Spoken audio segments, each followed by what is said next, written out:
من الشيطان الرجيم.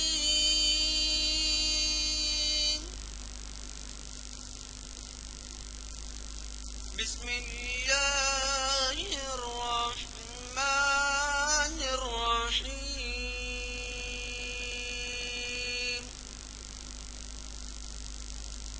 يا أيها الذين آمنوا لا تلهكم أموالكم ولا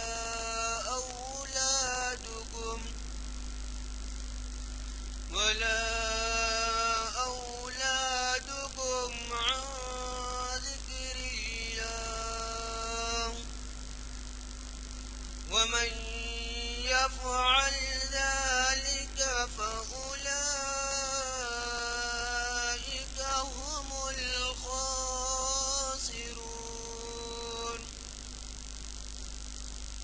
وأنفقوا مما رزقناكم من قبل أن يأتي أحدكم الموت فيقول رب لولا أخرتني إلى أجل قريب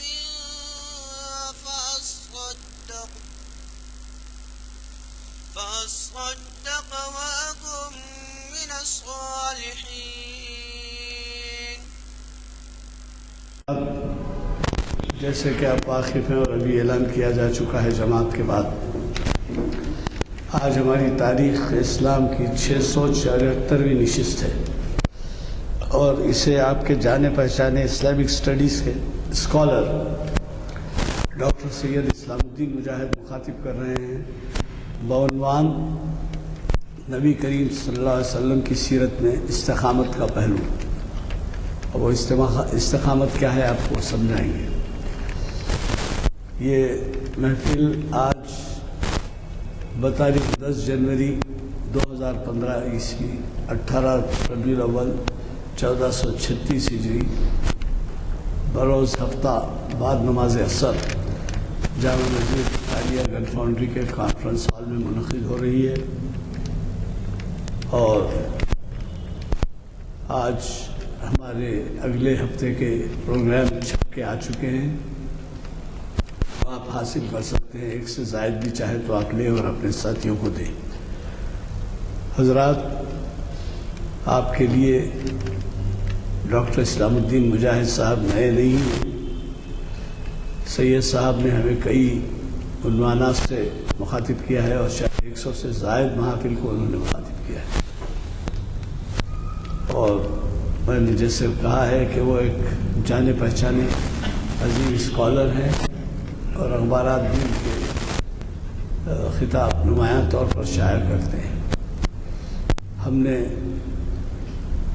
یہ طریقہ اختیار کیا ہے کہ جو مقرر آئے اسی سے عنوان لیتے ہیں. ربیع الاول کا مہینہ ہے اور مقرر صاحب نے ایسا ہی عنوان دیا ہے جو سیرت سے متعلق ہے، سیرت کے ایک پہلو سے متعلق ہے، یعنی استقامت.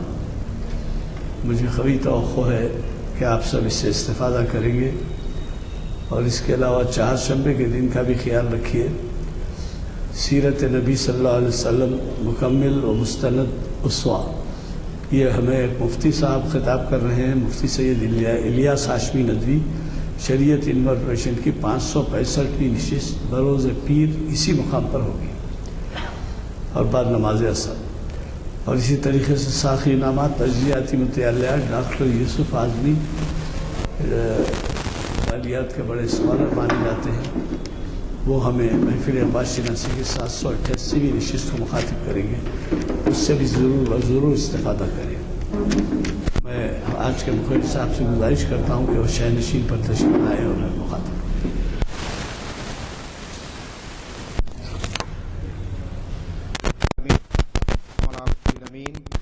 اعوذ باللہ من الشیطان الرجیم. بسم اللہ الرحمن الرحیم. دین الحق لیظہرہ علی الدین کلہ ولو کرہ المشرکون۔ صدق اللہ العظیم۔ ساری حمد و ستائش اور ساری کبریائی اور ساری بزرگی اس خالق و کون و مکان کے لیے سزاوار ہے جس نے اس کائنات کو وجود بخشا۔ درود و سلام و تمام انبیاء اور مرسلین اور بالخصوص خاتم النبیین سرکار دو عالم صلی اللہ علیہ وسلم پر راہ سے نکال کر صراط مستقیم پر گامزن فرمایا۔ قابل احترام بزرگان ملت اور عزیز نوجوان ساتھیو، السلام علیکم ورحمۃ اللہ وبرکاتہ۔ یہ اللہ تبارک و تعالیٰ کا لاکھ لاکھ شکر، اس کا احسان عظیم ہے کہ اللہ تبارک و تعالیٰ نے مجھے اور آپ کو اہل ایمان میں پیدا فرمایا، اور پھر اس کا بھی ہم اللہ تعالیٰ کا شکر بجا لاتے اس پر بھی کہ مجھے اور آپ کو اللہ تعالیٰ نے دین محمدی میں پیدا فرمایا، اور ایک ایسی شریعت ہمارے حوالے کی جو ہماری دنیاوی کامیابی اور آخرت میں نجات کا ذریعہ بنتی ہے۔ ہم اور آپ جس ماہ مبارک سے گزر رہے ہیں، یہ ماہ مبارک حضور اکرم صلی اللہ علیہ وسلم کی ولادت بعثت کا مہینہ ہے۔ 12 ربیع الاول کی تاریخ آپ کی ولادت کا دن بھی ہے اور آپ کے دنیا سے رخصت ہونے والا کا بھی دن ہے۔ اس لحاظ سے یہ تاریخ ہمارے لیے بڑی اہمیت کی حامل ہے، اور ہمارے شہر کو یہ امتیازی خصوصیت حاصل ہے کہ ماہ ربیع الاول میں خصوصاً اور سال بھر عموماً محفل میلاد کے جلسے اور سیرت کے جلسے اور اس عنوان پر مختلف قسم کے محافل، مذاکرے اور کانفرنس ہم سنتے آ رہے ہیں۔ ہم کو اللہ تعالیٰ کا شکر بجا لانا چاہیے کہ ہماری اپنی سرزمین میں وہ علماء کرام موجود ہیں، وہ واعظین اور وہ دانشوران قوم موجود ہے جو ہر سال سیرت طیبہ حضور اکرم صلی اللہ علیہ وسلم کی بیان فرماتے ہیں۔ یہ سلسلہ اگر میں کہوں تو بے جانا ہوگا کہ اس کے آغاز کا صحرا بہادر یار جنگ کو جاتا ہے کہ جنہوں نے امت مسلمہ میں عشق رسول پیدا کرنے کے لیے جہاں اقبال شناسی کی محفلوں کو شروع کیا تھا، وہیں آپ نے سیرت نبی کے جلسوں کے ذریعے مسلمانوں کو اپنا بھولا ہوا سبق یاد دلایا۔ وہی سلسلہ چلتا رہا، اور بعد میں آپ دیکھتے ہیں ہمارے اکابرین ملت جن میں جناب سید خلیل اللہ حسینی صاحب اور تعمیر ملت کے دیگر ذمہ داران نے اس سلسلے کو جاری رکھا، اور آج اللہ کا فضل ہے کہ ہمارے شہر کے ہر محلے میں ہر مقام پر یہ محافل منعقد کی جا رہی ہے۔ اسی مناسبت سے میں نے آج یہ عنوان منتخب کیا ہے کہ رسول کریم صلی اللہ علیہ وسلم کی حیات طیبہ میں استقامت کا پہلو کیا ہے۔ ہم اور آپ اس بات سے بخوبی واقف ہیں کہ رسول کریم صلی اللہ علیہ وسلم کی حیات طیبہ کا ایک ایک لمحہ اور آپ کی زندگی کا ایک ایک ورق انسانیت کے لیے مشعر ہدایت ہے۔ آپ صلی اللہ علیہ وسلم نے جو انقلاب برپا کیا، اس کی ساری تفصیلات سیرت نبی کی کتابوں میں اور تاریخ اسلام کی کتاب محفوظ کر دی گئی ہے۔ آپ کا ایک ایک ارشاد اور آپ کا ایک ایک عمل نہایت صحت کے ساتھ قیامت تک کے لیے محفوظ کر دیا گیا ہے۔ دنیا کے اندر بہت سے مصلحین آئے، بہت سے فاتحین آئے، بڑے بڑے دانشور اور بڑے بڑے صلحاء پیدا ہوئے، لیکن کوئی یہ دعویٰ نہیں کر سکتا کہ اس کی زندگی کے ایک ایک لمحے کو اور اس کے ایک ایک کارنامے کو تاریخ میں مستند حیثیت دی گئی ہو سوائے نبی اکرم صلی اللہ علیہ وسلم کی حیات طیبہ کے۔ آپ کا بچپن کیسا تھا، آپ کی جوانی کیسی تھی، آپ کی تبلیغ کی جدوجہد کیسی تھی، آپ کے ارشادات کیا ہیں اور آپ نے کس موقع پر کیا کام انجام دیا، اس کی ساری تفصیلات آپ کو احادیث کی شکل میں اور سیرت نبوی کی شکل میں ہم کو سیرت نبی ملتی ہیں۔ تو اس طریقے سے یہ اللہ تعالیٰ کا بہت بڑا فضل ہے کہ اللہ تعالیٰ نے آپ کو آخری نبی بنایا اور آپ کی تعلیمات کو قیامت تک کے لیے محفوظ کر دیا گیا ہے، اور اعلان کر دیا گیا کہ لقد کان لکم فی رسول اللہ اسوۃ حسنہ، کہ تمہارے لیے اگر کوئی بہترین اسوہ ہے، تمہارے لیے کوئی بہترین آئیڈیل ہے تو وہ نبی اکرم صلی اللہ علیہ وسلم کی ذات اقدس ہے۔ آپ کے پاس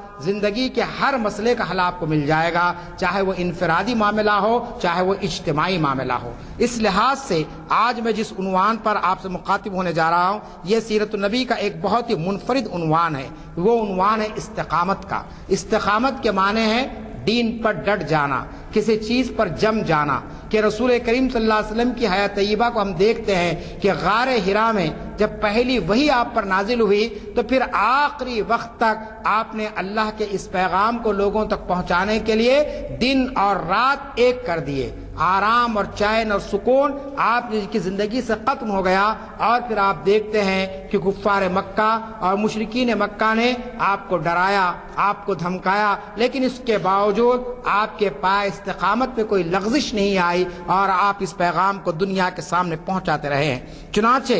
یہ آپ کی زندگی کا، آپ کی حیات کا ایک منفرد پہلو ہے کہ آپ جس دعوت کو لے کر اٹھے اسے پہلے دن سے پورے یقین اور اعتماد کے ساتھ آپ نے دنیا کے تمام انسانوں تک پہنچانے کا فریضہ انجام دیا،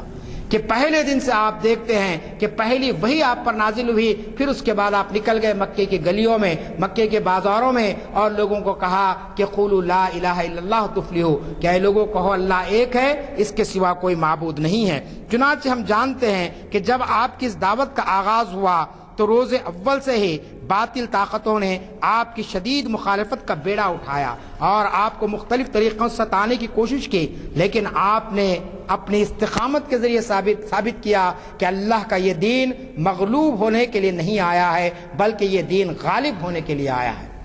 یہ سب سے اہم ترین بات جو اللہ تعالیٰ نے قرآن مجید میں کہی کہ هو الذی ارسل رسولہ بالہدیٰ، کہ پاک ہے وہ ذات، بابرکت ہے وہ ذات جس نے اپنے رسول کو ایک دین حق کے ساتھ بھیجا۔ تو اللہ کے رسول کو اس بات کا یقین تھا کہ میں جس دعوت کو پیش کر رہا ہوں، میں جس دین کو دنیا میں نافذ کرنا چاہتا ہوں، جس دین کی طرف لوگوں کو بلا رہا ہوں، یہی دین حق ہے، اس کے سوا اور کوئی چیز انسانوں کو ہدایت کی طرف لے جانے والی نہیں ہے۔ چنانچہ ہم دیکھتے ہیں کہ آپ نے اعلان کیا باوجود ہزار مخالفتوں کے طوفان کے کہ یہ دین کو میں غالب کر کے رہوں گا۔ چنانچہ تاریخ کے اندر ایک بہت مشہور واقعہ ہم کو ملتا ہے کہ رسول کریم صلی اللہ علیہ وسلم جب ہجرت کا سفر طے کر رہے تھے تو ایک شخص نے آپ کا پیچھا کیا جس کا نام ہے سراقہ بن جیشم۔ آپ جانتے ہیں کہ اس نے پیچھا کیا اور ایک مرحلہ ایسا آیا کہ اللہ کے رسول اور سراقہ دونوں آمنے سامنے ہو گئے، اور اس کے بعد سراقہ نے آپ پر وار کرنے کی کوشش کی تو ان کی تلوار جو ہے سو ریت میں دھس گئی،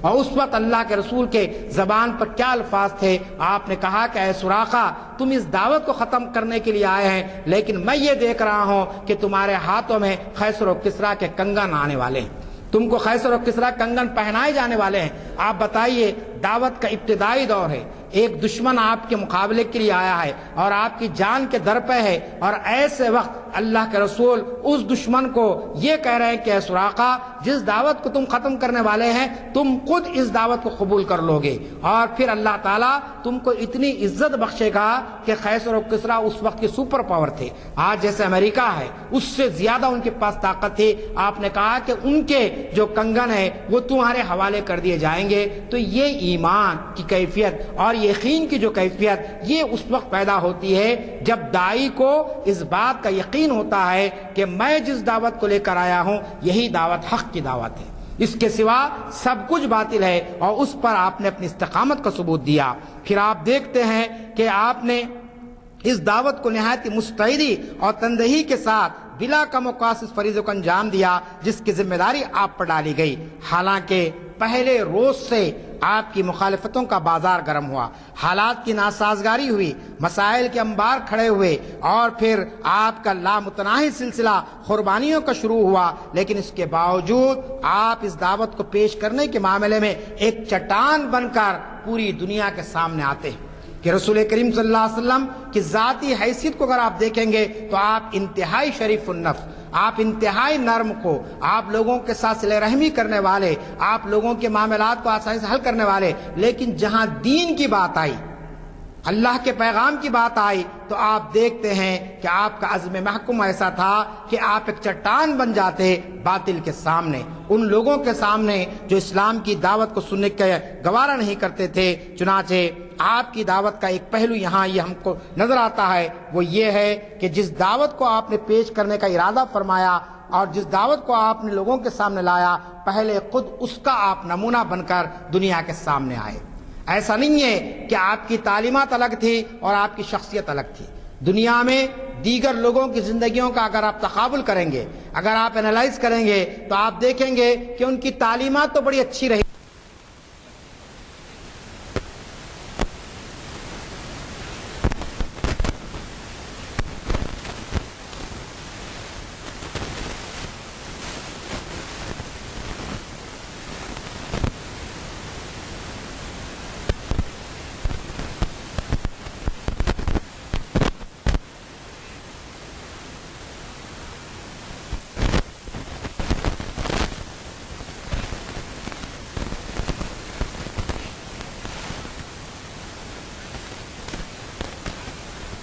آپ سے کوسوں دور کر دی گئی تھی، کبھی جو ہے نا اس میں آپ ملوث نہیں ہوئے تھے۔ چنانچہ سب سے پہلی چیز ایسی ہے کہ آپ کی زندگی کا کوئی گوشہ ایسا نہ تھا کہ جس پر آپ کے کردار اور عمل کی چھاپ نہ تھی ہو، کہ آپ جو کچھ کہتے عملاً اس کو نافذ کرتے۔ لوگوں سے آپ نے کہا کہ جھوٹ بولنا گناہ ہے، چوری کرنا گناہ ہے، تو آپ نے خود ان چیزوں سے اپنے آپ کو بچایا، جبکہ ابھی آپ نبوت کے منصب پر فائز نہیں کیے گئے تھے۔ چنانچہ آپ ابتدائی دور کو پڑھیے تاریخ کے اندر کہ 40 سال کی پہلے کی زندگی اگر آپ دیکھیں گے تو آپ دیکھتے ہیں کہ مکے کے اندر آپ سے زیادہ شریف اور کوئی شخص نہیں تھا، آپ سے زیادہ امانت دار کوئی اور نہیں تھا، آپ سے زیادہ لوگوں کے حقوق کو ادا کرنے والے اور کوئی ہستی نہیں تھی۔ چنانچہ مکے کے لوگوں نے آپ کو صادق اور امین کا خطاب دیا تھا ایسے وقت جبکہ ابھی آپ کی نبوت کا اعلان نہیں کیا گیا تھا، ابھی آپ نبی کے منصب پر فائز نہیں کیے گئے تھے، لیکن ایسے وقت مکے کے لوگوں نے آپ کو امین اور صادق کا خطاب دیا۔ اس سے یہ معلوم ہوتا ہے کہ آپ کے کہنے میں اور آپ کے کرنے میں کسی قسم کا کوئی تضاد اور کسی قسم کا کوئی جھول نہیں تھا۔ پھر اسی طریقے سے آپ کی استقامت کا پہلو ہم کو یہاں نظر آتا ہے کہ جب پہلی وحی کے نزول سے لے کر دم آخری تک پوری آپ کی زندگی کے واقعات آپ کے دین کے لیے جدوجہد اور سعی و کافش کے ناقابل تردید حقائق ہیں۔ مکے کی اگر آپ دیکھیں گے 13 سالہ زندگی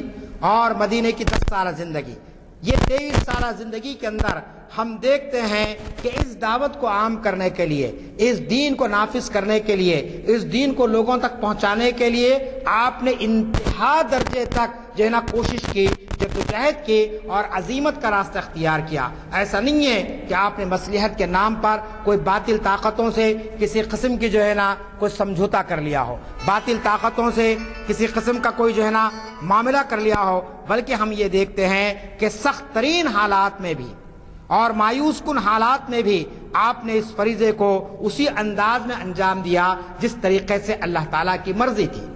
کیا آپ سورہ مدثر کو پڑھیے، یا ایھا المدثر قم فانذر وربک فکبر، یعنی اللہ تعالیٰ نے کہا کہ اے رضائی کے اوڑھ لپیٹ کر رہنے والے نکلیے میدان میں اور لوگوں کو اللہ کا پیغام پہنچائیے۔ چنانچہ آپ جانتے ہیں کہ جو شخصیت گوشہ نشین تھی، جو شخصیت اکیلے رہنا زیادہ پسند کرتی تھی، غار حرا میں آپ اکیلے رہتے تھے، کوئی آپ کے ساتھ بڑی جماعت موجود نہیں رہتی تھی، لیکن جب اس دین کو پیش کرنے کا معاملہ آیا تو پھر آپ نکلے، مجمع میں آئے، آپ نے لوگوں کے سامنے اس پیغام کو پہنچایا، پھر آپ نے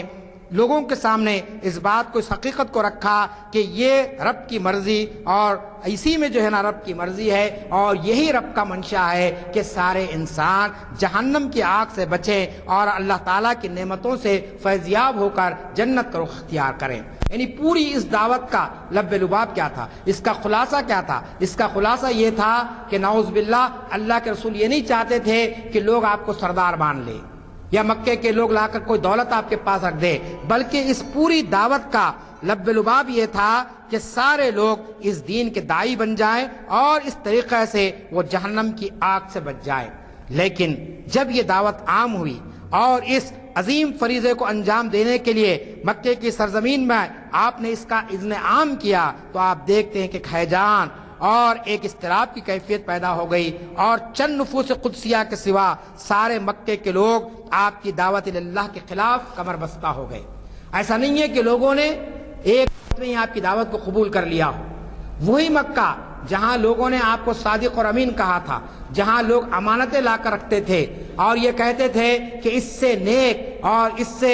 بہتر کوئی اور نوجوان مکے میں ہم کو نظر نہیں آتا ہے، لیکن جب یہی صالح نوجوان، جب یہی نیک نوجوان اللہ کی ہدایت پا کر لوگوں کو اللہ کی طرف بلانے لگا تو آپ دیکھتے ہیں کہ مکے کے بڑے بڑے سردار اور مکے کے بڑے بڑے خاندان آپ کی مخالفت پر اتر آئے اور ایسی مخالفت پر اتر آ گئے کہ کمر بستہ ہو گئے اور سرداران قریش تو آپ پر ٹوٹ پڑنے لگے کہ انہوں نے یہ محسوس کیا کہ اب ہماری جو چودراہٹ ہے، ہماری جو موناپلی ہے وہ ختم ہو جائے گی، اور چند لوگ جو مکے کے بہت ہی غریب طبقے تھے یا وہ لوگ تھے جن کے کوئی وسائل نہیں تھے، ایسے لوگ آپ کا ساتھ دینے پر آتے ہیں، جن میں کچھ نوجوان بھی تھے، کچھ بوڑھے بھی تھے، کچھ خواتین بھی تھی، اور یہ قافلہ ان حالات میں نکلا جبکہ مکے کے اندر مخالفتوں کا ایک بازار گرم تھا۔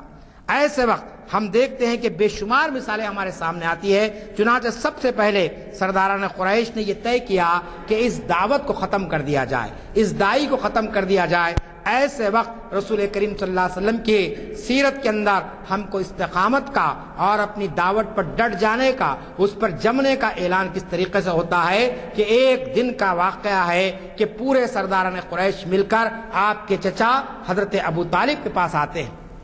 آپ کو یہ بات کہنے کی ضرورت نہیں ہے مجھے کہ نبی کریم صلی اللہ علیہ وسلم جس وقت دنیا میں تشریف لائے آپ کے والد محترم کا انتقال ہو چکا تھا,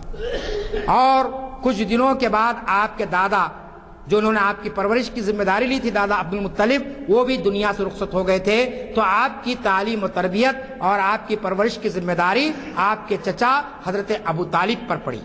چنانچہ ابو طالب آپ کے سرپرست کی حیثیت رکھتے تھے, اور مکے میں سارے قبائل ان کا بڑا احترام کرتے تھے, کیونکہ خاندان بنو ہاشم اور قریش خاندان سے ان کا تعلق ہونے کی بنیاد پر عزت و احترام کی نگاہوں سے انہیں دیکھا جاتا تھا. طلوع اسلام سے پہلے مکے میں حسب اور نسب کی بڑی اہمیت تھی, لوگ اس کو بڑی اہمیت دیتے تھے. چنانچہ حضرت ابو طالب کا حسب اور نسب اس دور میں مکے کے اندر بہت قریش کے بڑے بڑے سردار آئے اور حضرت ابو طالب سے کہا کہ آپ اپنے بھتیجے کو اس کام سے روکیے جس سے ہماری اور ان کی مخالفت بڑھتی جا رہی ہے. یہ جس دین کو لے کر آئے ہیں یہ دین کو ہم ماننے والے نہیں ہیں, اور آپ کے بھتیجے ہمارے خداؤں کے تعلق سے جو باتیں کہہ رہے ہیں وہ ہمارے لیے قابل قبول نہیں ہیں. چنانچہ آپ جانتے کہ مکے کے سارے لوگ جو بڑے بڑے سردار تھے, جن کی معاشرے کے اندر بڑی اہمیت تھی اور جن کی آواز کو نظر انداز نہیں کیا جا سکتا تھا, انہوں نے کہا کہ اپنے بھتیجے کو روکیے اور نہ ماننے کی صورت میں آپ اپنی سرپرستی اٹھا لیجئے. یعنی ان کے چچا کو انہوں نے کہا کہ آپ اپنی سرپرستی اٹھا لیجئے تاکہ یہ یتیم اسیر بچہ اپنی دعوت سے پھر جائے گا. جب اس کو کوئی ریسورسز نہیں رہیں گے, اس کے پاس کوئی وسائل نہیں رہیں گے, تو لازمی چیز ہے کہ یہ خاموشی اختیار کر لے گا, یہ گھر میں بیٹھ جائے گا. یہ عام طور پر ہوتا ہے کہ فطری طور پر آپ کوئی کام کا آغاز کر رہے, آپ کے رشتہ دار مخالفت کرے, آپ کے دوست احباب مخالفت کرے, تو لازمی چیز ہے کہ انسان کی ہمت ٹوٹ جاتی ہے, کہتا ہے کہ ٹھیک ہے اچھا کام ہے لیکن کوئی ساتھ دینے کے لیے تیار نہیں ہے, لہذا بہتر ہے کہ میں گھر میں بیٹھ جاؤں. چنانچہ مکے کے سردار یہی سمجھ رہے تھے کہ ابو طالب کی سرپرستی اٹھ جائے گی, اور ابو طالب اگر یہ کہہ دیں گے کہ اے محمد ابن عبداللہ اب میں تمہارا ساتھ نہیں دوں گا, تو ہو سکتا ہے کہ یہ بھی اپنے گھر میں بیٹھ جائیں گے اور یہ دعوت کا کام نہیں کریں گے. چنانچہ بار بار اصرار بڑھتا گیا, اور اس کے بعد ان سرداران قریش نے آگے بڑھ کر یہ بھی کہا کہ اگر آپ نے نہیں روکا تو ہم جنگ چھیڑ دیں گے. یعنی مکے کے اندر قتل و خون کا بازار گرم ہو جائے گا. اگر آپ کے بھتیجے محمد ابن عبداللہ لوگوں کو ایک خدا کی طرف بلانے سے اگر نہیں رکتے ہیں اور ہمارے خداؤں کی مخالفت کرنا نہیں چھوڑتے ہیں تو ہم خاموش نہیں بیٹھیں گے, ہم بھی جنگ کریں گے. چنانچہ اس وارننگ کے بعد آپ جانتے ہیں کہ حضرت ابو طالب پر اس کا بڑا اثر ہوا, اور اس کے بعد انہوں نے نبی کریم صلی اللہ علیہ وسلم کو بلایا اور کہا کہ بھتیجے تمہاری قوم کے لوگ میرے پاس آئے تھے اور ایسی ایسی باتیں کہہ گئے. یعنی ان ساری باتوں کو انہوں نے دوہرا دیا کہ انہوں نے کہا کہ بھئی تم رک جاؤ اپنی دعوت سے اور ان کو ان کا کام کرنے دو, اور اگر نہیں کرو گے تو پھر جنگ و جدال کا ماحول ہوگا. یہ ساری باتیں کہہ دی, اور اس کے بعد حضرت ابو طالب کی الفاظ مورخ لکھتا ہے کہ اب مجھ پر اور اپنے آپ پر رحم کرو. یعنی دیکھیے اب صبر کا پیمانہ لبریز ہو گیا تھا ابو طالب کا. اب ابو طالب کے پاس برداشت کا مادہ ختم ہو گیا تھا. وہ یہ دیکھ رہے تھے ظاہر نگاہوں سے کہ اس یتیم کے ساتھ مکے کے لوگ کیا کچھ کریں گے, کیا کتنا ظلم اس پر ڈھائیں گے, اور اس پر جو ہے نا کتنی مصیبتوں کے دن آئیں گے. لہٰذا انہوں نے یہ الفاظ دہرائے کہ اب مجھ پر اور اپنے آپ پر رحم کرو, اور اس معاملے میں اتنا بوجھ نہ ڈالو جو میرے بس سے باہر ہو. یہ تاریخ کی پوری کتابوں میں آپ کو یہ مباحث ملیں گے کہ ابو طالب نے آخر میں یہ تک کہہ دیا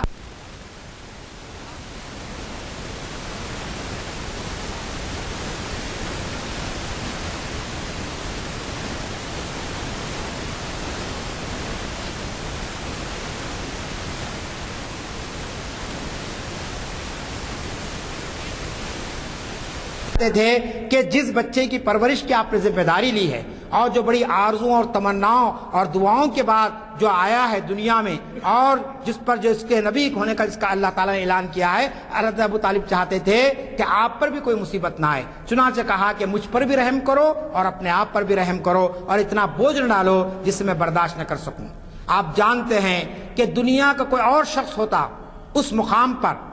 اور اپنی چچا سے یہ گفتگو سنتا تو دنیا کا کوئی بھی بھتیجا ہوتا تو بلا مبالغہ ہم کہہ سکتے ہیں وہ یہ کہتا تھا کہ چچا جان آپ جو سوچ رہے وہ صحیح ہے اور بہتر یہی ہے کہ ہم خاموشی اختیار کر لیں، میں آپ کی باتوں کو مان لوں گا۔ یہ عام طور پر ہو سکتا ہے، لیکن آپ رسول تھے اور خاتم النبیین تھے، آپ پہ رسالت کا خاتمہ کر دیا گیا تھا، لہٰذا آپ کی زبان مبارک سے یہ الفاظ نہیں نکل سکتے تھے۔ آپ نے اپنے چچا کے پورے احترام کو برقرار رکھتے ہوئے مخاطب ہوا اور کہا کہ اے چچا جان، خدا کی قسم اگر یہ لوگ میرے داہنے ہاتھ میں سورج اور بائیں ہاتھ میں چاند بھی رکھ دے تو میں اپنے اس کام سے نہیں رک سکتا ہوں جس کی ذمہ داری اللہ تعالیٰ نے مجھ پر ڈالی ہے۔ آپ غور فرمائیے، یہ استقامت کا پہلو ہے کہ حالات دور دور تک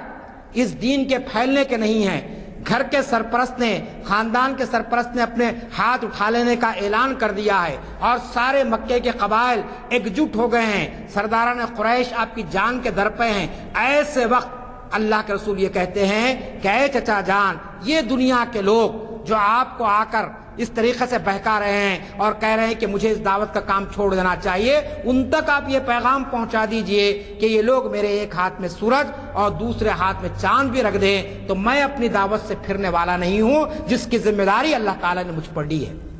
یہ بات اور یہ جملے آپ جانتے ہیں کہ کتنے اور کتنے تاریخی جملے تھے۔ اس جملوں کے نکلنے کے بعد خود حضرت ابو طالب کا دل پسیج گیا، آپ کو خود ایک ہمت پیدا ہوئی، اور اس کے بعد تاریخ میں مورخ نے لکھا کہ ابو طالب نے کہا کہ اے بھتیجے جاؤ، آج سے تم اپنا کام کرتے رہو اور جو کوئی بھی آئیں گا میں ان سے نپٹ لوں گا، میں ان سے مقابلہ کر لوں گا، اب تم کو میں روکنے والا نہیں اس کام سے جس کو تم صحیح سمجھتے ہو، جسے تم حق سمجھتے ہو۔ تو یہ استقامت کا پہلو آج امت کے سامنے ہونا چاہیے کہ اسلام کا نام لینا، کلمہ پڑھنا اور پھر شریعت کی حفاظت کا معاملہ یہ جو ٹھنڈے چھاؤں کام کرنے کا نہیں ہے۔ بعض مرتبہ آزمائشیں آتی ہے، بعض مرتبہ مصائب اور مشکلات آتے ہیں، اسی لیے اقبال نے جو بات کہی تھی، علامہ اقبال نے، یہ شہادت گہ الفت میں قدم رکھنا ہے۔ لوگ آسان سمجھتے ہیں مسلمان ہونا، اس کی بہترین مثال نبی کریم صلی اللہ علیہ وسلم نے اپنے اسوہ حسنہ میں اسلام کے ابتدائی دور میں دے دی۔ آپ چاہے تو یہ کہہ سکتے تھے کہ ٹھیک ہے چچا جان، آپ بلا لیجئے سرداران قریش کو، ہم کوئی معاہدہ لکھ لیں گے اور میں یہ کام کروں گا، میں یہ کام کروں گا، یہ کام نہیں کروں گا۔ آپ نے کہا کہ نہیں، دین کے معاملے میں، اللہ کے پیغام کے معاملے میں ان سے کسی قسم کی کوئی بات چیت نہیں ہو سکتی ہے۔ یہ لوگ چاہے کتنی ہی مخالفتیں کر لیں، یہ لوگ چاہے کتنی ہی ہماری جو ہے نا مخالفت پر آیا ہے۔ چنانچہ آپ کے اس عزم اور استقلال کو دیکھتے ہوئے مشرکین مکہ کو اندازہ ہو گیا کہ اللہ کے رسول بہرحال اپنے مشن کو جاری رکھیں گے۔ چنانچہ اس کے بعد دھونس اور دھاندلی کا رویہ اختیار کیا گیا، قتل کی دھمکیاں دی گئی، اور پھر ایک مرحلہ آیا کہ آپ کو قید کر دیا گیا۔ شیب ابی طالب میں آپ جانتے ہیں ایک گھاٹی تھی، اس میں 3 سال تک آپ کو قید کر کے رکھ دیا گیا، اور یہ سمجھا گیا کہ اس کے ذریعے سے ہو سکتا ہے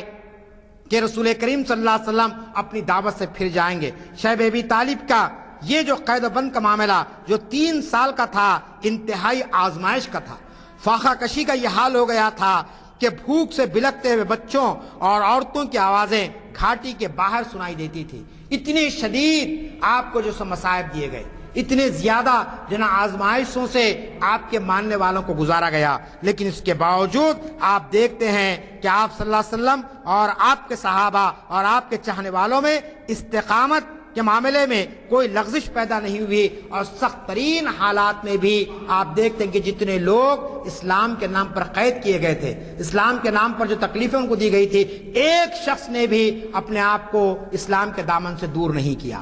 یہ تاریخ کا ایک ایسا واقعہ ہے کہ نہ صرف آپ صلی اللہ علیہ وسلم بلکہ جو لوگ آپ کی دعوت پر ایمان لائے تھے وہ سارے کے سارے لوگ شیب ابی طالب میں قید رہے، بھوک اور پیاس کی انہوں نے اس کو شدت کو برداشت کیا، لیکن اس کے باوجود وہ جو ہے نا اپنے دین سے نہیں پھرے، جس سے یہ اندازہ ہو گیا سرداران قریش کو کہ یہ دعوت اب پھیل کر رہے گی، اب اسے روکا نہیں جا سکے گا۔ چنانچہ کچھ اور تدبیریں کی گئی، کچھ اور طریقے سے لوگوں کو بہلایا گیا۔ چنانچہ اس کے بعد ہوا یہ، کہا یہ گیا کہ صاحب اگر پھر ابو طالب کے پاس لوگ گئے اور کہا کہ اگر یہ سرداری چاہتے ہیں تو ہم سرداری دے دیں گے، اگر یہ دولت چاہتے ہیں تو دولت دے دیں گے، اگر یہ کسی عرب کی خوبصورت لڑکے سے شادی کرنا چاہتے ہیں تو اس کے لیے بھی ہم تیار ہیں۔ ان باتوں کے ساتھ حضرت ابو طالب کے پاس سرداران قریش پہنچے، لیکن رسول کریم صلی اللہ علیہ وسلم نے ان ساری باتوں کو مسترد کر دیا، کہہ دیا کہ یہ ساری چیزیں میرے پاس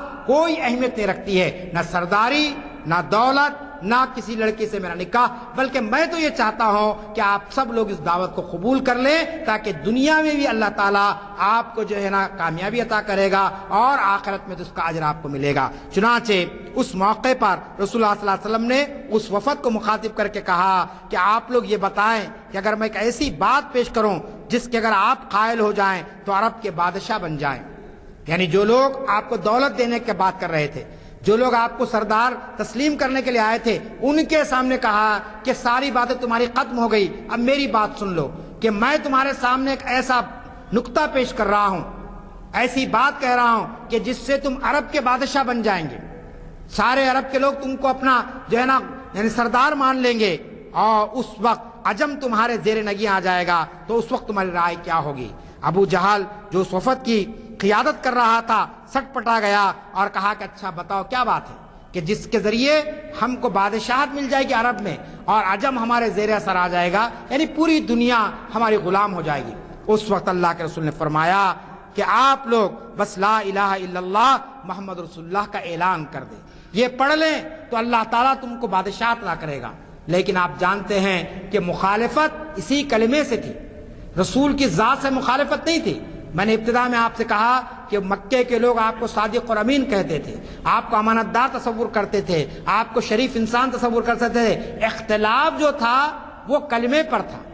ایک اللہ کی عبادت پر اختلاف تھا۔ جیسے ہی آپ نے کہا کہ سارے لوگ لا الہ الا اللہ پڑھو تو تمہارے لیے کامیابی ہے، تو آپ جانتے ہیں جیسے ہی یہ جملے اللہ کے رسول کی زبان مبارک سے نکلے، ان لوگوں نے کہا کہ اب ٹکراؤ لازمی ہے۔ چنانچہ اس کے بعد ٹکراؤ کے کئی واقعات ہوئے، میں ان تفصیلات میں جانا نہیں چاہتا ہوں۔ پھر آپ دیکھتے ہیں کہ مسائل اور مشکلات آئے اور ایک مرحلہ ایسا آیا کہ آپ کو اپنا وطن عزیز بھی چھوڑنا پڑا، مکے کو چھوڑنے کی نوبت آئی۔ آپ جانتے ہیں کہ انسان وطن کو کب چھوڑتا ہے کہ جب وطن کے لوگ خود اس کی مخالفت اترائیں، جب اس کے لیے زمین تنگ کر دی جائے، تو ایسے وقت وہ اپنے جو ہے نا وطن کو چھوڑتا ہے۔ لوگوں نے یہ سمجھا تھا کہ رسول کریم صلی اللہ علیہ وسلم مکے کو نہیں چھوڑیں گے، اپنی دعوت کو چھوڑ دیں گے، اپنے پیغام کو بھلا دیں گے۔ لیکن جو بات استقامت کی تھی، جو بات دین پر ڈٹ جانے کی تھی، اس کا ثبوت رسول کریم صلی اللہ علیہ وسلم اس طریقے سے دیا کہ آپ نے وطن عزیز کو چھوڑا، آپ نے طائف کا سفر کیا، اور پھر طائف کے سفر کے اندر جو کچھ مرحلے پیش آئے وہ ہمارے سامنے آتے ہیں، لیکن عزم اور استقامت اور جذبہ شہادت اور جذبہ ایثاری کی ایسی مثالیں طائف کے سفر کے اندر اور ہجرت کے اندر ہم کو ملتی ہے کہ جس کے بعد یہ بات سمجھ میں آ جاتی ہے کہ رسول کریم صلی اللہ علیہ وسلم کوئی دنیاوی خواہشات کے لیے یا دنیاوی منصب کے لیے اس پیغام کو لے کر نہیں اٹھے تھے، بلکہ آپ نے یہ عزم مصمم اس لیے کیا تھا کہ پوری انسانیت کی کایا کو پلٹ دیا جائے، پوری انسانیت کے اندر ایک انقلاب لایا جائے۔ چنانچہ طائف کا سفر، ہجرت کا مرحلہ اور پھر جتنے بھی غزوات کے واقعات ہوئے، ان سارے واقعات کو دیکھنے سے ہم کو یہ پتا چلتا ہے کہ رسول کریم صلی اللہ علیہ وسلم نے کسی بھی موقع پر سخت سے سخت آزمائش میں اور سخت سے سخت حالات کے اندر اپنے حکم خداوندی کو آپ نے پورا کرنے کا اپنا قرآن مجید کی بے شمار آیتیں ہمارے سامنے آتی ہے جو رسول کریم صلی اللہ علیہ وسلم کے منصب کو واضح کرتی ہے۔ میں نے ایک آیت آپ کے سامنے جو پڑھی کہ هو الذی ارسل رسولہ بالہدی ودین الحق لیظہرہ علی الدین کلہ ولو کرہ المشرکین، کہ اللہ تعالیٰ نے آپ کو محض اس لیے دنیا میں نہیں بھیج دیا کہ آپ لوگوں کو کچھ نصیحت، کچھ جو ہے سو تبلیغ کر دیں اور اس کے بعد دنیا اپنے اس پر چلتی رہے، بلکہ آپ کو بھیجنے کا مقصد اور آپ کو دنیا میں لانے کا مقصد یہ تھا کہ کسی طریقے سے اس دین کو غالب کیا جائے، اور جب غالب ہوگا تو لازمی اور یہ لوگ اس کو جو ہے نا ان کو یہ بات ناگوار گزرے گی۔ چنانچہ حالات سنگین سے سنگین تر ہوتے گئے اور ظلم کا پیالہ لبریز ہو گیا، لیکن اس کے باوجود رسول کریم صلی اللہ علیہ وسلم نے نہ صرف اپنی ذاتی حیثیت میں بلکہ آپ کی صحابہ کی بڑی جماعت نے استقامت کی ایسی مثالیں قائم کی کہ دنیا حیران ہے کہ دعوت کے قبول کرنے والے بھی اپنے دائی کے ساتھ کس طریقے سے جڑے رہے۔ آپ دیکھیں جنگ بدر کا معاملہ آپ کے سامنے ہے کہ 1000 کے لشکر جرار کے ساتھ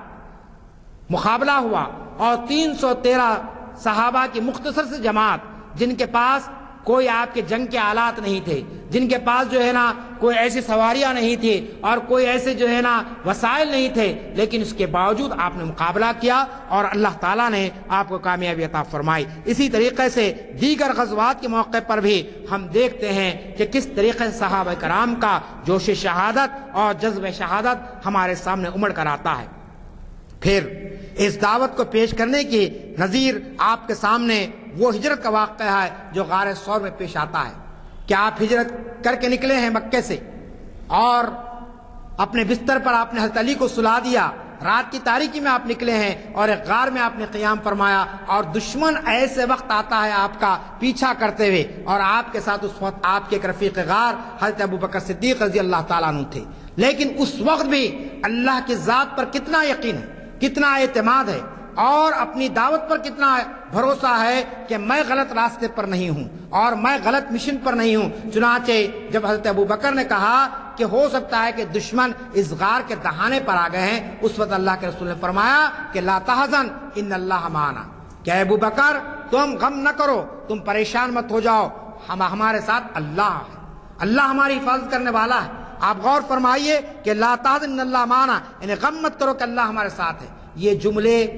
جو اگرچہ کہ مختصر ترین جملے نظر آتے ہیں، لیکن ایسے وقت جبکہ دشمن دہانے پر ہے اور جبکہ پوری آبادی پر ہے، ایسے وقت جملوں کا ادا کرنا ہم کو اس بات کی طرف اشارہ کرتا ہے کہ رسول کریم صلی اللہ علیہ وسلم واقعی اس بات سے پر امید تھے کہ میں جس دین کو لایا ہوں یہی دین قیامت تک کے لیے سارے انسانوں کی ہدایت کا ذریعہ بننے والا ہے اور اللہ تعالیٰ اس دین کو غالب کر کے رہے گا، اس دین کو مغلوب نہیں کرے گا۔ چنانچہ یہ یقین کی کیفیت اور یہ اللہ پر بھروسہ، اس کا نتیجہ کیا ہوتا ہے کہ آپ نے دیکھا کہ اس غیر معمولی یقین کی گواہی نے وقت واحد کے اندر پوری مکے کی کایا پلٹ کر رکھ دی۔ 23 سال کے مختصر عرصے کے اندر ایک انقلاب کا برپا ہونا کوئی معمولی بات نہیں ہے۔ ہم ایک گھر کو نہیں سدھار سکتے ہیں، ایک خاندان کو نہیں سدھار سکتے ہیں 20-25 سال میں۔ میری اور آپ کی عمر 50, 60 سال 80 سال ہو گئی، لیکن اس کے باوجود میں اور آپ یقین سے نہیں کہہ سکتے ہیں کہ میرے خاندان کے سارے لوگ نمازی بن گئے ہیں۔ میں اور آپ یہ نہیں کہہ سکتے ہیں کہ میرے خاندان کے لوگ کوئی برا کام نہیں کر رہے ہیں۔ ایک خاندان کو سدھارنے کے لیے انسان اپنے 50, 60, 70 سال لگا دیتا ہے، لیکن اس کے باوجود یقین کی وہ کیفیت پیدا ہوتی ہے جو رسول کریم صلی اللہ علیہ وسلم نے 23 سال کے مختصر عرصے کے اندر اس یقین اور اعتماد کے ساتھ کام کیا کہ آپ دیکھتے ہیں کہ اللہ کے رسول نے فرمایا حجۃ الوداع کے موقع پر یا کسی اور موقع پر کہ لوگوں یاد رکھو کہ ایک دن ایسا آئے گا کہ ایک عورت ایک لمبا سفر طے کرے گی، سونا اچھالتے ہوئے جائے گی، لیکن اسے سوائے خدا کے خوف کے اور کسی کا خوف نہ ہوگا۔ اور دنیا نے اس منظر کو دیکھا حضرت عمر رضی اللہ تعالیٰ عنہ کے دور میں کہ صنعاء سے لے کر حضرموت تک عورت سفر کرتی ہے، ایک لمبا سفر ہے، کئی 100 کلومیٹر کا سفر طے ہوتا ہے اور عورت کو سوائے خدا کے خوف کے اور کوئی خوف نہیں ہوتا ہے۔ یہ یقین کی کیفیت رسول کریم صلی اللہ علیہ وسلم نے اپنے اس دور میں پیدا فرمائی ہے۔ اور ایک مثال میں نے آپ کے سامنے دی حضرت سراقہ بن جیشم کی کہ جو آپ کے قریب پہنچ جاتے ہیں مگر مالک کائنات کے حکم سے ان کے گھوڑے کے پیرہن ریت میں دھس جاتے ہیں اور وہ نتیجے میں گر جاتے ہیں۔ ایسے میں سراقہ پناہ طلب کرتے ہیں اور اپنے اونٹوں کے بدلے اپنی جان بخشی چاہتے ہیں۔ ہجرت کا بہت مشہور واقعہ ہے کہ پیچھا کیا، کفار مکہ نے کہا جو محمد ابن عبداللہ کو پکڑ کر لائے گا، گرفتار کر کے لائے گا، اسے 100 سرخ اونٹ بطور انعام کے دیے جائیں گے۔ چنانچہ ہر شخص آپ کی تلاش میں نکلا، ہر ایک کو خواہش تھی کہ اتنے اونٹ مجھے مل جائے۔ چنانچہ سراقہ جو بہت ہی جری اور بہت ہی بہادر تھے وہ نکلے اور ایک مرحلہ ایسا آیا کہ آمنا سامنا ہوا، لیکن اللہ تعالیٰ نے ان کے گھوڑے کے جو ہے نا دھس گئے ان کے پیر اور اس کے بعد ان کی تلوار زمین پر گر گئی اور انہوں نے جان تر بھی طلب کی۔ آپ بتائیے کوئی اور شخص ہوتا تو اسی تلوار سے اس شخص کا سر قلم کر دیتا جو اس کے جان کے در پہ تھا، لیکن رسول کریم صلی اللہ علیہ وسلم نے اس وقت سراقہ خوشخبری دی کہ اے سراقہ میں تمہارے ہاتھ میں قیصر اور کسریٰ کے کنگن دیکھ رہا ہوں۔ اور پھر مرحلہ آیا حضرت عمر ہی کے دور میں کہ وہ قیصر و کسریٰ کنگن لائے گئے اور سراق کے ہاتھوں میں پہنائے گئے۔ پھر اسی طریقے سے عثمان بن طلحہ کا واقعہ ہم کو تاریخ میں ملتا ہے کہ عثمان بن طلحہ وہ تھے جو مکے کے خانہ کعبہ کے متولی تھے۔ ایام جاہلیت میں آپ نے رسول کریم صلی اللہ علیہ وسلم کو مکے کا طواف کرنے یعنی حرم کا طواف کرنے سے روک دیا تھا، کہا تھا کہ تم یہاں عبادت نہیں کر سکتے، تم یہاں داخل نہیں ہو سکتے، یہ ہماری عبادت گاہ ہے۔ اس وقت اللہ کے رسول نے، جبکہ ابتدائی دور تھا، آپ نے کہا کہ عثمان بن طلحہ یاد رکھ لو کہ کعبے کی کنجیاں ایک دن میرے ہاتھ میں آئیں گی اور میں جسے چاہے عطا کروں گا، لیکن یاد رکھ لو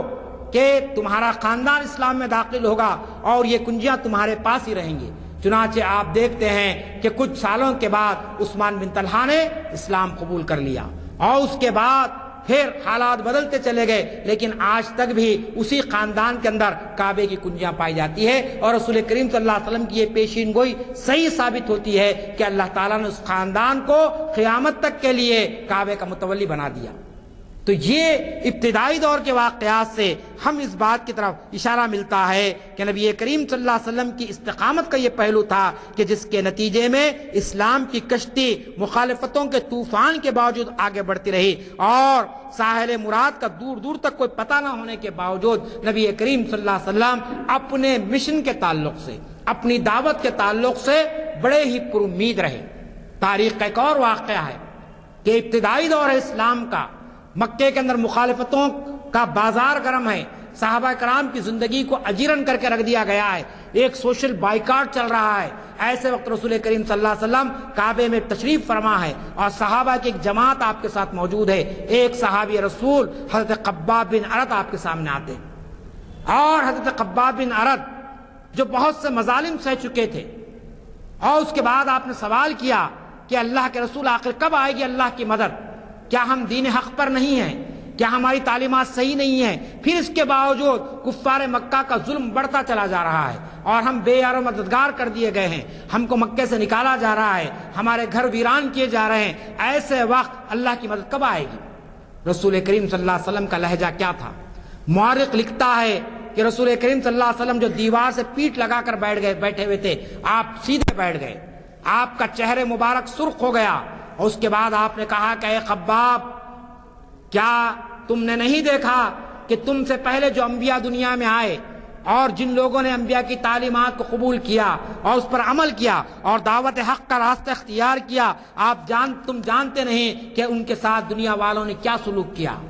اہل باطل نے کس قسم کا ان کے ساتھ سلوک کیا؟ ان کو زمینوں میں زندہ گاڑ دیا گیا، ان کے جسموں پر آرے چلائے گئے۔ کیا خباب، ابھی تم پر وہ وقت آیا ہے کہ تمہارے جسم کو تار تار کر دیا جائے۔ آپ غور فرمائیے کہ مخالفتوں کا طوفان کھڑا ہوا ہے، مصائب ہیں، پریشانیاں ہیں، لیکن اس کے باوجود آپ نے اپنے صحابہ کے اندر جو امید کی شمع روشن کی، یہ نہیں کہا کہ بڑی مصیبتیں آ گئی، بڑی پریشانیاں آ گئی، کچھ دن صبر کر لو، نہیں، بلکہ کہا کہ جس دین کو تم پیش کر رہے ہیں، جس دین کو تم دنیا میں نافذ کرنا چاہتے ہیں، اس کے لیے تو اور آزمائشیں آئیں گی اور مشکلات آئیں گی۔ چنانچہ آپ جانتے ہیں کہ یہ کلمات کا نکلنا تھا کہ حضرت خباب نے کہا کہ اللہ کے رسول، میرا کہنے کا مطلب یہ نہیں تھا کہ میں آزمائشوں سے پریشان ہو گیا، بلکہ میں یہ جاننا چاہتا تھا کہ اللہ کی مدد آخر کب آئے گی اور کب اللہ تعالیٰ اہل اسلام کو غلبہ عطا کرے گا۔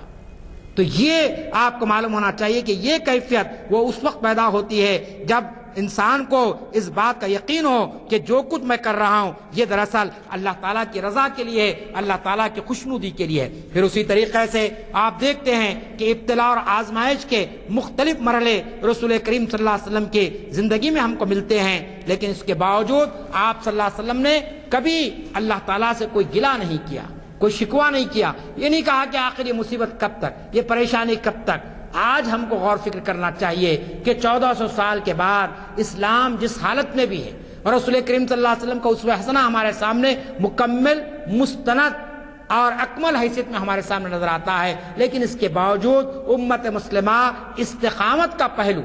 وہ پہلو جو آج وقت کا تقاضا ہے، اس پہلو کو ہم کو نظر انداز کرتے ہیں۔ آج ہمارے بڑے بڑے جلسوں میں رسول کریم صلی اللہ علیہ وسلم کے اخلاق کو بیان کیا جاتا ہے، آپ کے حلیے مبارک کو بیان کیا جاتا ہے، آپ کی مختلف تعلیمات کو بیان کیا جاتا ہے، لیکن بہت کم جلسوں میں بہت کم مقررین رسول کریم صلی اللہ علیہ وسلم کے اس جذبے کو پیش نہیں کرتے ہیں جو جذبہ شدید مصائب کے حالات میں نبی کریم صلی اللہ علیہ وسلم دنیا کے سامنے پیش کیا ہے۔ کفار مکہ کے ہزار مخالفتن کے باوجود اور مشرکین مکہ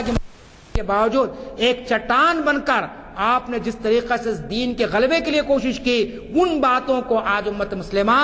سننے کے لیے ہم کو تیار نظر نہیں آتی ہے۔ ایسی باتیں جس کا تعلق عوام الناس سے بہت کم ہوتا ہے، اس پر سیرت کے جلسوں میں گفتگو کی جاتی ہے۔ ہمارے واعظین اس پر گفتگو کرتے ہیں کہ حضور کا سایہ تھا یا نہیں تھا، حضور کو علم غیب تھا یا نہیں تھا، یا اسی طریقے سے دیگر عنوانات پر جو علماء کے عنوانات ہے اس کو عوام کے سامنے پیش کیا جاتا ہے۔ لیکن عوام کو جس چیز کی ضرورت ہے، امت کو جس چیز کی ضرورت ہے، اور امت کی کامیابی اور سربلندی جس کے ذریعے سے ہوتی ہے، اس پر آج بہت کم غور و فکر کیا جاتا ہے۔ میں نے اسی لیے اس عنوان کا انتخاب کیا کہ ہم دنیا کے معاملے میں تو استقامت پر پوری طریقے سے ڈٹ جاتے ہیں۔ ایک انچ زمین اگر ہماری جاتی ہے، بلدیہ قبضہ کرنے کی کوشش کرتی ہے یا پڑوسی قبضہ کرنے کی کوشش کرتا ہے، تو ہم اس کے لیے عدالت کا دروازہ کھٹکھٹاتے ہیں، ہم اس کے لیے پولیس کی مدد طلب کرتے ہیں،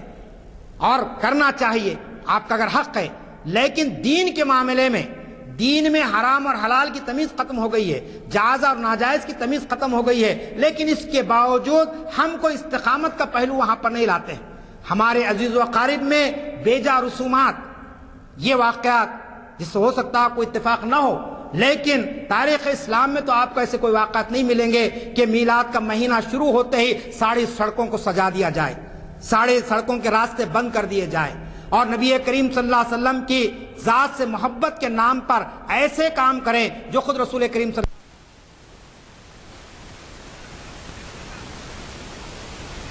لیکن وہ سارے کام ہم نبی کریم صلی اللہ علیہ وسلم سے محبت کے نام پر کرتے ہیں۔ میرے بزرگوں، یاد رکھ لیجئے، جس سے محبت کی جاتی ہے، محبت کا اظہار کا طریقہ بھی بتا دیا گیا ہے۔ اگر محبوب کو وہ چیز پسند نہ ہو، اگر آپ اس کو ظاہر کریں تو لازمی چیز ہے کہ وہ محبت کا معیار نہیں ہے۔ والدین کو اپنی اولاد سے محبت ہوتی ہے، لیکن کوئی والد لے جا کر جو نیک ہے، صالح ہے، اپنے بیٹے کو، اپنے اولاد کو جو کوئی ننگا ناچ نہیں بتاتا کہ یہ بچے کی پسند ہے کہہ کر۔ باپ یہ چاہے گا کہ میں اپنے بچے کو صحیح راستے پر لاؤں۔ اولاد کو اپنے ماں باپ سے محبت ہوتی ہے، ماں باپ کو میٹھا پسند ہوتا ہے تو میٹھا باپ اولاد کھلائے گی تو ماں باپ یعنی اولاد خوش ہوگی ماں باپ کو کھلا کر، لیکن میٹھے کے نام پر اگر شراب کا پیالہ دیا جائے تو ماں باپ اولاد سے خوش نہیں ہوں گے۔ آج رسول کریم صلی اللہ علیہ وسلم سے محبت کہ ہم جو دعوے کر رہے ہیں، اسلام کی 1400 سالہ تاریخ کے اندر مجھے آپ بتا دیجئے کہ یہ محبت کے مظاہر جو آج ہم کھلی آنکھوں سے دیکھ رہے ہیں اور جس پر مصلحت کے پردے پڑے ہوئے ہیں، اور علماء، واعظین، دانشور اس پر زبان کھولنے کے لیے تیار نہیں ہے، مجھے آپ بتا دیجئے کیا رسول کریم صلی اللہ علیہ وسلم سے یہ سچی عقیدت ہے کہ ڈی جے لگا کر ناچنا اور جو ہے نا مختلف قسم کے کام کرنا اور لوگوں کو تکلیف دینا اور پھر سیرت پاک کے جلسوں میں ایک دوسرے پر کفر کے فتوے لگانا؟ آپ کہیں گے کہ آپ یہ کیا کہہ رہے ہیں؟ میں سیرت کے جلسوں میں جاتا ہوں، میں سنتا ہوں، بولتا بھی ہوں، اور پھر ایسے ایسے واقعات کو بیان کرنا جس کا جو ہے نا رسول کریم صلی اللہ علیہ وسلم کی ذات اقدس سے کوئی تعلق نہیں ہے۔ اس قسم کی باتوں کو پیش کرنے کے بجائے ضرورت اس بات کی ہے کہ رسول کریم صلی اللہ علیہ وسلم کے اسوہ حسنہ کو، آپ کی تعلیمات کو منون پیش کیا جائے جیسا کہ آپ نے زندگی گزاری ہے۔ میں نے ابتدا میں گفتگو کی کہ رسول کریم صلی اللہ علیہ وسلم کی واحد ذات ہے زمین پر، وہ زمین پر کہ آپ کے ایک ایک لمحے کو ریکارڈ کیا گیا۔ صحابہ کرام اس طریقے سے ریکارڈ کیے ہیں کہ آپ اٹھتے کیسا تھے، آپ بیٹھتے کیسا تھے، آپ گفتگو کیسا کرتے تھے، آپ لوگوں کے ساتھ معاملات کیسے کرتے تھے۔ کوئی شخص یہ نہیں کہہ سکتا ہے کہ رسول کریم صلی اللہ علیہ وسلم کی حیات طیبہ میں کوئی گوشہ نامکمل ہے۔ ہر چیز کو واضح انداز میں بیان کر دیا گیا۔ آپ کو معلوم ہونا چاہیے کہ آپ کے حضرت عباس کے معاملے میں آتا ہے کہ حضرت صفیہ جو آپ کی بھتیجی تھی، ان کے شوہر، ان کے بھائی، ان کے بیٹے، یہ سب ایک بعد میں شہید ہو گئے۔ لوگوں نے روکا حضرت صفیہ کو جانے سے، اور خود رسول کریم صلی اللہ علیہ وسلم کا اشارہ تھا کہ اگر وہ جائیں گی تو بے قابو ہو جائیں گی، اپنے شوہر کے لاشیں کو دیکھ کر، اپنی اولاد کے لاشوں کو دیکھ کر۔ لیکن وہ گئی اور واپس آئی، اور واپس آنے کے بعد کہا کہ اللہ کا رسول، آپ کو اس بات کا گمان تھا کہ صفیہ اپنے شوہر کو اور اپنی اولاد کو میدان جہاد میں ان کے لاشوں کو دیکھ کر کوئی واویلا کرے گی، کوئی غم کا اظہار کرے گی؟ نہیں اللہ کے رسول، میں ایسا نہیں کر سکتی، اس لیے کہ یہ ساری چیزوں کو آپ نے منع کر دیا۔ آپ غور فرمائیے کہ عزیزوں کے لاشوں کو دیکھ کر واویلا نہ کرنا، یعنی غم کا اظہار کر سکتے ہیں لیکن وہ چیز نہیں جس کی شریعت میں اجازت نہیں ہے، وہ چیز نہیں جو ہے نا شریعت کے خلاف ہو۔ لیکن آج امت مسلمہ کے اندر آپ جانتے ہیں کہ کیسی کیسی چیزیں ہمارے سامنے آ جا رہی ہے۔ میں کوئی تنقید نہیں کر رہا ہوں، آپ سب صاحب سمجھ ہے، میری اور آپ کی ذمہ داری ہے کہ معاشرے کے اندر دین کے نام پر بھی اگر کوئی نئی چیز کی ایجاد ہو رہی ہے تو اسے کما آپ حتی المقدور روکنے کی کوشش کریں۔ یہ نہیں ہے کہ صاحب اس کی اجازت دے دی جائے، اس کو ایسا کیا جائے۔ مجھے اطلاع ملی کہ کیک کاٹا گیا ہے، آپ بتائیے کیک کا کاٹنا ربیع الاول کے موقع پر سرے بازار، ایسا نہیں ہے کہ کسی گھر میں کسی دیوان خانے میں، باضابطہ رکھ کر رات بھر قوالی چلی اور اس کے بعد کیک کاٹا گیا۔ کچھ نوجوان آئے میرے پاس اور انہوں نے کہا کہ بھئی یہ صورتحال پیدا ہوئی ہے۔ آپ بتائیے کیک کا کاٹنا، یہ گنبدوں کا لگانا، یہ جو ہماری ناخواندہ یعنی جو جاہل عورتیں ہیں، دین کا کوئی جن کے پاس تصور نہیں ہے، وہ ساری عورتیں نکلی ہیں۔ 12 ربیع الاول کو آپ نے منظر دیکھا ہوگا، میں نے خود نماز پڑھی، نماز عصر مکہ مسجد میں، کھلی آنکھوں سے ہم نے دیکھے کہ بے پردگی کے بازار ہے، مسجد کا احترام ختم ہو گیا، نماز عصر چل رہی ہے اور آثار مبارک کے نام پر خواتین بے پردہ کھڑی ہوئی پوری صحن مسجد مکہ مسجد کی، اور کسی عالم کو، کسی مفتی کو توفیق نہیں ہو رہی ہے کہ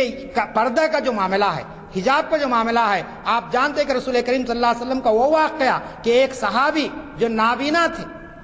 حضرت عائشہ کے پاس آئے تو حضرت عائشہ نے اپنے آپ کو پردے میں رکھا، کہا کہ میں تو نابینا ہوں، میں آپ کو دیکھ نہیں سکتا ہوں۔ حضرت عائشہ نے کہا کہ آپ نابینا ہیں لیکن میں تو بینا ہوں، میں تو آنکھ رکھتی ہوں۔ آپ بتائیے اتنی احکام ہمارے پاس ہے پردے کے اور دیگر معاملات ہے، لیکن ایک شور، ایک شغف رسول کریم صلی اللہ علیہ وسلم کی ولادت کے نام پر، جبکہ آپ جانتے ہیں کہ میں نے آپ سے کہا کہ وہی دن آپ کا وصال کا بھی ہے، 12 ربیع الاول آپ کی ولادت کا بھی دن ہے۔ اور اس میں بھی یاد رکھ لیجئے، اہل علم یہ کہتے ہیں، 8 راویوں کا یہ بیان ہے کہ 9 ربیع الاول آپ کی ولادت کا دن ہے۔ میں اس بحث میں پڑھنا نہیں چاہتا ہوں 12 یا 9، بہرحال جو بھی ہے، لیکن 12 ربیع الاول دوشنبے کا دن آپ کی جو ہے نا وصال کا بھی دن ہے، دنیا سے رخصت ہونے کا بھی دن ہے۔ تو اس لحاظ سے دن کو جو اہمیت دی گئی تاریخ اسلام میں، سیرت میں، اس دن کو اتنی ہی اہمیت رکھیے۔ اصل جو چیز ہے وہ آپ کا پیغام ہے، وہ آپ کی تعلیمات ہے۔ رسول کریم صلی اللہ علیہ وسلم کے تعلق سے قرآن مجید نے کیا کہہ دیا؟ وَرَفَعْنَا لَكَ ذِكْرَكَ، کہ اے حبیب ہم نے آپ کے ذکر کو اتنا بلند کر دیا کہ آپ چاہے میلاد کا جلسہ کرے نہ کرے، رسول کا جو مقام ہے خدا کے پاس وہ اپنی جگہ پر ہے۔ رخ مصطفیٰ ہے وہ آئینہ کہ اب ایسا دوسرا آئینہ نہ ہماری بزم خیال میں نہ دکان آئینہ ساز میں۔ ایک شاعر نے عقیدت میں ڈوب کر یہ شعر کہا ہے کہ رسول کریم صلی اللہ علیہ وسلم کا حلیہ مبارک، رسول کریم صلی اللہ علیہ وسلم کی تعلیمات، رسول کریم صلی اللہ علیہ وسلم کا پیغام ایسا ہے کہ پوری دنیا بھی اگر آپ کے نام کو فراموش کر دے تو اللہ تعالیٰ نے آپ کے نام کو ایسا تابندہ اور ایسا تازہ رکھ دیا ہے کہ قیامت تک یہ نام روشن رہے گا۔ وما ينطق عن الهوى ان هو الا ذکر وحی، کیا آپ سورہ نجم میں پڑھیے کہ رسول وہ ہیں جو اپنی طرف سے کوئی بات نہیں کہتے، جو کچھ کہتے ہیں وہ اللہ کی طرف سے کہتے ہیں۔ آپ کے مقام کو کون کیا کم کر سکتا ہے یا کوئی کیا گمان کر سکتا ہے؟ معراج کے واقعے پر آپ دیکھیے کہ 7 آسمانوں کی سیر، جنت و دوزخ کا مشاہدہ، اور اس کے بعد ایک ایسا مقام آیا کہ جہاں جبرائیل نے کہہ دیا تھا کہ اب میں یہاں سے آگے نہیں بڑھ سکتا ہوں، اگر میں اس سے آگے بڑھوں گا تو میرے پر جل جائیں گے۔ اس کے بعد آپ چلے اور پھر آپ جانتے ہیں کہ کیا معاملہ ہوا اللہ کے ساتھ، اللہ کے رسول کے ساتھ وہی جانتے، اس کے سوا دنیا نہیں جان سکتی۔ آپ اور ہم، ہماری یہ گناہگار زبانیں رسول کریم صلی اللہ علیہ وسلم کی کیا مدحت بیان کر سکتی ہیں، کیا آپ کی سیرت بیان کر سکتی ہیں؟ ہم کو تو یہ بات کہی گئی کہ رسول جو کچھ لائے ہیں اس پر تم عمل کرو۔ قرآن مجید کی آیت آپ ذہن میں رکھ لیجئے، میں ایک گفتگو کے آخر میں کہنا چاہتا ہوں کہ اللہ اعلان فرما رہا ہے، قل ان کنتم تحبون اللہ فاتبعونی یحببکم اللہ، کہ اے رسول صلی اللہ علیہ وسلم آپ اعلان کر دیجئے، آپ فرما دیجئے لوگوں سے، کون سے لوگوں سے؟ جو میری محبت کا دعویٰ کرتے ہیں، یعنی اللہ سے محبت کا. ہم سب اللہ کے بندے ہیں اور اللہ سے محبت ہے ہم کو. اللہ سے محبت کا دعویٰ ہر انسان کرتا ہے، لیکن اللہ تعالیٰ یہ کہہ رہا ہے کہ جو لوگ مجھ سے محبت کا دعویٰ کرتے ہیں ان کی محبت اس وقت تک پوری نہیں ہو سکتی ہے، محبت کے تقاضے پورے نہیں ہو سکتے ہیں جب تک کہ وہ سارے لوگ آپ سے محبت نہ کریں. آپ بتائیے، اللہ تعالیٰ نے اپنی محبت کو مشروط رکھا ہے، کنڈیشنل رکھا ہے کہ جب تک کہ رسول سے محبت نہ ہو، اور رسول سے محبت ہوگی تو خدا سے محبت ہوگی، خدا سے محبت ہوگی تو اللہ تعالیٰ ہمارے گناہوں کو معاف کرے گا. یغفر لکم کہا گیا. اب پھر آگے اللہ کے رسول خود فرما دیے، لا یؤمن احدکم حتی اکون احب من ولدہ ووالدہ والناس اجمعین. کوئی شخص کا ایمان مکمل نہیں ہو سکتا ہے. یہ بات میں اس لیے کہنا چاہتا ہوں، یہ سب اہل علم ہیں. ہمارے پاس بعض لوگ مسلکوں کے جھگڑوں میں اتنے آگے بڑھ گئے ہیں کہ خود اپنے ایمان کو برباد کر رہے ہیں کہ فلاں مشرک، فلاں کافر، فلاں میلاد کو نہیں ماننے والا ہمارے میں سے نہیں ہے، اسلام میں نہیں ہے. آپ یاد رکھ لیجئے، کوئی شخص کسی جماعت سے، کسی مسلک سے تعلق کو رمق برابر بھی رسول کریم صلی اللہ علیہ وسلم کے تعلق سے، آپ کی عقیدت کے تعلق سے اپنے سینے میں بغض رکھتا ہے تو اس کا شمار اہل ایمان میں نہیں ہو سکتا، وہ مسلمان ہی نہیں ہے. آپ کو اعلان کرنے کی ضرورت نہیں ہے، کیونکہ لا یؤمن احدکم، تم میں کا کوئی شخص مومن نہیں ہو سکتا جب تک کہ وہ مجھے اپنے اولاد سے، اپنے ماں باپ سے اور سارے انسانوں سے زیادہ مجھ سے محبت کرے. جب تک کہ یہ محبت کا جذبہ نہ پیدا ہو اس وقت تک کہ آپ آگے نہیں بڑھ سکتے. لیکن محبت کے جو مظاہر ہم شہر میں گزشتہ چند سالوں سے دیکھ رہے ہیں، اس پر ہمارے علماء کرام کو، دانشوران قوم کو بڑی سنجیدگی کے ساتھ غور کرنا چاہیے. ورنہ یاد رکھ لیجئے، اللہ تعالیٰ ان لوگوں سے پوچھے گا جو معلومات رکھتے ہوئے بھی خاموشی کا رویہ اختیار کیے ہوئے ہیں. میں آخری بات آپ کے سامنے رسول کی حدیث پیش کرتا ہوں استقامت کے تعلق سے، کہ رسول کریم صلی اللہ علیہ وسلم سے ایک صحابی نے پوچھا. صحیح مسلم کی حدیث ہے یہ. سفیان بن عبداللہ ثقفی روایت کرتے ہیں کہ انہوں نے عرض کیا، یا رسول اللہ، مجھے اسلام کے بارے میں ایسی بات بتا دیجئے کہ آپ کے بعد مجھے کسی اور سے دریافت نہ کرنا پڑے. آپ بتائیے، ایک صحابی رسول اللہ کے رسول سے پوچھ رہے ہیں ایسی بات بتا دیجئے کہ جس کے بعد مجھے کسی اور سے پوچھنا نہ پڑے. فرمایا، کہو میں اللہ پر ایمان لایا اور پھر اس پر ثابت قدم رہو. یہ دو جملے آپ نے فرمائے. صحیح مسلم کی حدیث ہے کہ کہو اللہ ایک ہے اور اس پر ثابت قدم رہو، چاہے کتنی ہی آزمائشیں آئیں، کتنی ہی پریشانیاں آئیں. یہ دو چیزیں انسان کی کامیابی کا ذریعہ بنتی ہے. چنانچہ رسول کریم صلی اللہ علیہ وسلم نے آخرت کی کامیابی کو اس طریقے سے بیان فرما دیا. آج ضرورت اس بات کی ہے کہ ہم بھی رسول کریم صلی اللہ علیہ وسلم کی حیات طیبہ کے مختلف پہلوؤں کو اس ماہ مبارک میں پڑھنے کی کوشش کریں، سمجھنے کی کوشش کریں اور اس سے زیادہ عمل کی طرف ہم متوجہ ہوں، کیونکہ آج ضرورت عمل کی ہے. بہت سی باتیں ہو چکی، آج عملی طور پر ہم بہت پیچھے ہیں، جس کا نتیجہ یہ ہے کہ آج اسلام پر، قرآن پر اور رسول کریم صلی اللہ علیہ وسلم کی ذات اقدس پر مختلف طریقے سے حملے کیے جا رہے ہیں. اللہ تعالیٰ ان لوگوں کو بھی نیک توفیق دے جو رسول کریم صلی اللہ علیہ وسلم سے بغض اور عناد رکھتے ہیں. ان باطل طاقتوں کو بھی اللہ تعالیٰ نیک ہدایت عطا فرمائے اور اہل ایمان کو بھی اللہ تعالیٰ صحیح سمجھ اور دین کا صحیح فہم عطا کرے اور اللہ کے رسول کی سچی محبت، سچی عقیدت اور سچا اطاعت اور اتباع کا جذبہ ہمارے اندر پیدا فرمائے. وآخر دعوانا الحمدللہ رب العالمین.